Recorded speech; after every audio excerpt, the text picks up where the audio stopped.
নেইমারকে বিশ্বকাপের স্কোয়াডে অন্তর্ভুক্তির বিষয়ে সর্বশেষ যে তথ্যগুলো প্রকাশিত হয়েছে তা নিশ্চয়ই এতক্ষণে আপনারা জেনে গেছেন। যারা জানেন না তাদের জন্য বলছি, একই সাথে আরও গুরুত্বপূর্ণ দুটো বিষয় আপনাদের সামনে তুলে ধরার চেষ্টা করব, আশা করি বোঝার চেষ্টা করবেন। প্রথমত, এটা নিয়ে কোনো প্রকার সন্দেহ নেই যে নেইমার জুনিয়র জাতীয় দলে ফিরতে চান, বরং তিনি উন্মুখ হয়ে আছেন কখন তাকে ব্রাজিল জাতীয় দলে ডাকা হবে। এখন বর্তমান যে প্রেক্ষাপট বা বর্তমান যে সংবাদগুলো প্রকাশিত হয়েছে যে নেইমার জুনিয়রকে জাতীয় দলে ফেরানোর জন্য কার্লো আনচেলত্তি তার সাথে দেখা করবেন এবং একই সাথে সেই কাজগুলো ইতোমধ্যে শুরু হয়ে গেছে। ব্রাজিলের টিম ডিরেক্টর মোটামুটি এই ব্যাপারগুলো নিয়ে জাতীয় দলের অন্যান্য যে খেলোয়াড়রা রয়েছেন তাদের সাথে আলোচনাও করেছেন। এই আলোচনার একটা বিষয় হচ্ছে নেইমার জুনিয়রকে প্রত্যেকটা প্লেয়ার সমর্থন করছেন এবং তাকে দলে বা তাকে যদি দলে রাখা হয় তাহলে এটা কোনো প্রকার প্রভাব পড়বে না, এটা খুব স্বাভাবিক একটা বিষয়। এবার আমি আপনাকে একটা প্রশ্ন করি, ব্রাজিল জাতীয় দল এই মুহূর্তে যারা রয়েছে তাদের ভেতরে একজন প্লেয়ারের নাম কি বলতে পারবেন আপনি যারা নেইমারকে জাতীয় দলে চায় না? এটা খুব স্বাভাবিক একটা ব্যাপার। নেইমারের মতন একজন মানুষ স্কোয়াডে থাকলে সব থেকে বেশি উপকৃত হবে ব্রাজিল জাতীয় দল, এতে কোনো প্রকার সন্দেহ নাই। সন্দেহর আসলে জায়গাটা আসলে কোথায় জানেন? দুটো জায়গায়। নেইমারের ফিটনেস নিয়ে এতদিন অনেক কপচাকপচি হয়েছে, শুনছেন। এখন যে বিষয়টা সংযুক্তির বিষয় বা যেটা ভয়ের কারণ সেটা হলো যে স্কোয়াডে নেইমারের উপস্থিতি থাকা বা নেইমারকে যুক্ত করার পর তাকে আসলে বেঞ্চ করানোর বিষয়টা নিয়ে আসলে যে একটা সন্দেহ প্রবণতা তৈরি হচ্ছে, এটা আসলে খুব যৌক্তিক একটা ব্যাপার। দলের স্বার্থে নেইমার জুনিয়রকে যদি বেঞ্চে রাখা হয় তো সেটার উপরে আসলে মানে যদি রাখা হয় তাহলে কি দলের উপরে কোনো প্রকার প্রভাব পড়বে কিনা, এটা নিয়ে একটা বিষয় মোটামুটি উঠে এসেছে। এই জায়গায় আমি আমার ব্যক্তিগত মতামতটা উল্লেখ করতে চাই। দেখুন, নেইমার জুনিয়র এতদিন ধরে অপেক্ষা করছেন আমি কবে জাতীয় দলে ফিরবো, আর এই দলটার জন্য সর্বশেষ ডান্সের জন্য, মানে নিজের ক্যারিয়ারের শেষ বিশ্বকাপটা মানে আনন্দ উল্লাস বলেন, উপভোগ বলেন, যা কিছু বলেন, নিজেকে উজাড় করে দেওয়া বলেন, সব কিছুর জন্য নেইমার চাতক পাখির মতন চেয়ে আছেন আমাকে কখন ডাকা হবে। এই নেইমার বেঞ্চে বসে থাকলে অসুবিধা হবে এইটা আমি ব্যক্তিগতভাবে বিশ্বাস করি না। আমার পার্সোনাল ওপিনিয়ন বলছি, আপনার যদি কোনো ভিন্ন মত থাকে তাহলে আপনি বলবেন। আমি আরও একটা সংযুক্তি এই জায়গায় রাখতে চাই, তা হলো আমি বেশ কিছুদিন আগে থেকে এই কথাটা বলে আসছি, নেইমার 100% ফিট 90 মিনিটের জন্য না। ভুল বুঝবেন না, আমি আবারও বলছি, নেইমার 90 মিনিটের জন্য তাকে মাঠে না রেখে 60 মিনিট 50 মিনিট ইজ ইনাফ। আপনি যদি মনে করেন সেকেন্ড হাফের 55 মিনিটের পরে নেইমারকে নামান, দেখবেন খেলা ঘুরে গেছে। আপনি যদি দেখেন যে না প্রথম 60 মিনিট আমি নেইমারকে খেলাবো, তাতেও দেখবেন যে খেলা ঘুরে গেছে।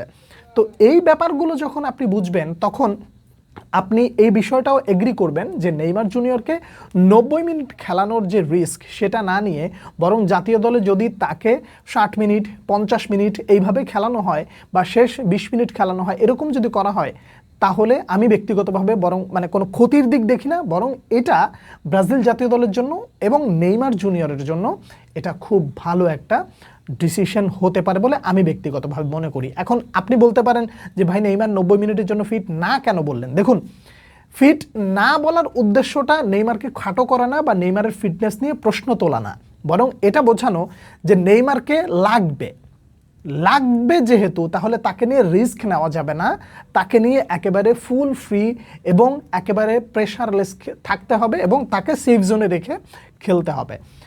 এই জায়গাটা হলো প্রশ্ন। এইটা কার্লো আনচেলত্তি হয়তো বা চান যে তাকে আমার এভাবে খেলাইতে কোনো অসুবিধা হবে না, কিন্তু নেইমারকে বেঞ্চে রাখলে কি দলের উপরে কোনো প্রকার প্রভাব পড়বে কিনা, এই ব্যাপারটা হচ্ছে সব থেকে বেশ ইম্পর্টেন্ট এবং এটাই সর্বশেষ যে প্রতিবেদনগুলো আছে সেখানেই ফুটে উঠেছে। এই জায়গাটা আমি ব্যক্তিগতভাবে মনে করি নেইমার জুনিয়র অনেক কিছু স্যাক্রিফাইস করেছেন। টাকা স্যাক্রিফাইস কি করেন নাই? সৌদি থেকে তারপরে তিনি সান্তোসে আসেন নাই জাতীয় দলে ফেরার জন্য বা বিশ্বকাপের পরিকল্পনাটাকে সামনে রেখে? নিশ্চয়ই সেটা করেছেন। যদি সেটা করে থাকেন তাহলে স্কোয়াডে যদি তাকে কখনো কোনো ম্যাচে তাকে বেঞ্চে রাখা হয়, কিছু সময়ের জন্য হোক বা একটু বেশি সময়ের জন্য হোক কিংবা 20 মিনিটের জন্য যদি তাকে মাঠে নামানো হয় তাহলে এটা ক্ষতি হবে না, বরং দলের জন্য বুস্ট আপ হবে। এখানে আরও একটা বিষয় একটু যুক্ত করে দিতে চাই, সেটা হলো নেইমার জুনিয়র ইনজুরির কারণে খেলতে পারছেন না, কিন্তু তারপরেও সাইড লাইনে বসে দলকে সমর্থন করছেন। এরকম ইতিহাস কি আপনার মনে পড়ে? আমি আপনাকে প্রশ্ন করলাম, এরকম কোনো ইতিহাস যদি আপনার মনে পড়ে তাহলে আপনি একটু লিখবেন কোন আসরে কবে নেইমার জুনিয়র এই ধরনের ঘটনায় সম্পৃক্ত ছিলেন বা দলকে সমর্থন করেছিলেন। এইটা আসলে আপনাকে প্রশ্ন করার মানে হলো একটা রিকল করা। ইতিহাসে এরকম অনেকবার ঘটেছে, অনেক দেশের ক্ষেত্রে ঘটেছে। তো নেইমার জুনিয়র যেহেতু আগেটা করে এসেছেন, তো সেই নেইমার বিশ্বকাপের আসরে, নিজের শেষ আসরে এই স্যাক্রিফাইসটুকু করবেন না, এইটা ভাই আমি পার্সোনালি বিশ্বাস করি না। নেইমারের যে ডেডিকেশন এই দলটার জন্য, যেভাবে নিবেদিত তিনি, সেখানে নেইমার জুনিয়র অবশ্যই এটা মেনে নেবেন। আর গুরুত্বপূর্ণ যে দুইটা বিষয়, সেটা হলো নেইমার এই যে বিশ্বকাপের দল ঘোষণা করবেন কার্লো আনচেলত্তি, তার আগে প্রায় 4টা ম্যাচের মতন খেলবেন। এখন এই 4টা ম্যাচ নেইমারের জন্য আসলে কতটা ইম্পর্টেন্ট জানেন? ঠিক ওই 60 মিনিটের মতন ইম্পর্টেন্ট। এই 60 মিনিট নেইমার জুনিয়র একেবারে সুপার ডুপার খেলবেন, বাকিটা আস্তে আস্তে আস্তে আস্তে তিনি নিজেকে গুটিয়ে রাখতে পারেন ফর সেফ জোন। যদি তিনি মোটামুটি একটা ইনসিওরিটি পেয়ে যান যে না, তিনি জাতীয় দলে থাকছেন, রিস্ক নেওয়ার কোনো দরকার নাই, এবং এটাই উচিত এই মুহূর্তে। কেন রিস্ক নেওয়ার দরকার না এই বিষয়টা যদি আপনি বিশ্বাস করতে না চান তাহলে বলি। পালমাইরাসের বিপক্ষে আমি যে দুইটা পয়েন্ট বলতে চাচ্ছিলাম সেটার ভেতরে এটা 2 নম্বর পয়েন্ট।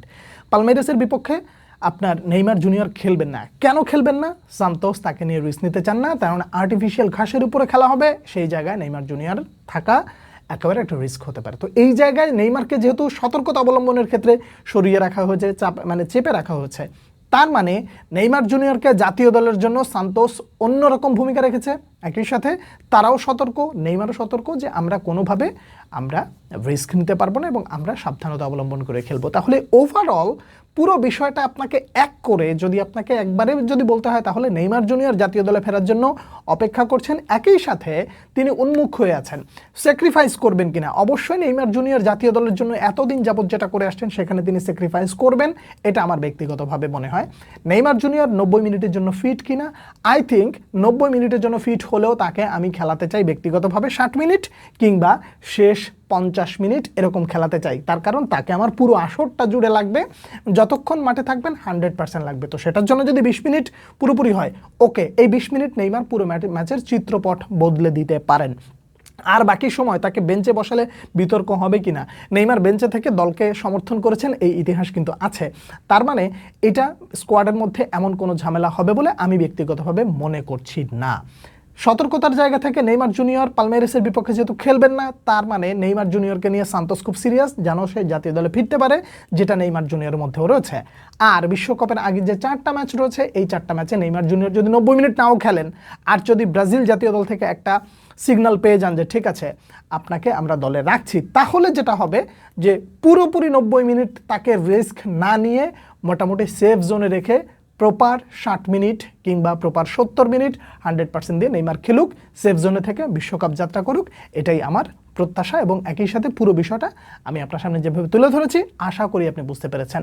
আপনারা কে কি মনে করছেন জানাবেন পরবর্তী ভিডিওতে। আবার দেখা হচ্ছে, সে পর্যন্ত অনেক অনেক ভালো থাকবেন। আল্লাহ হাফেজ।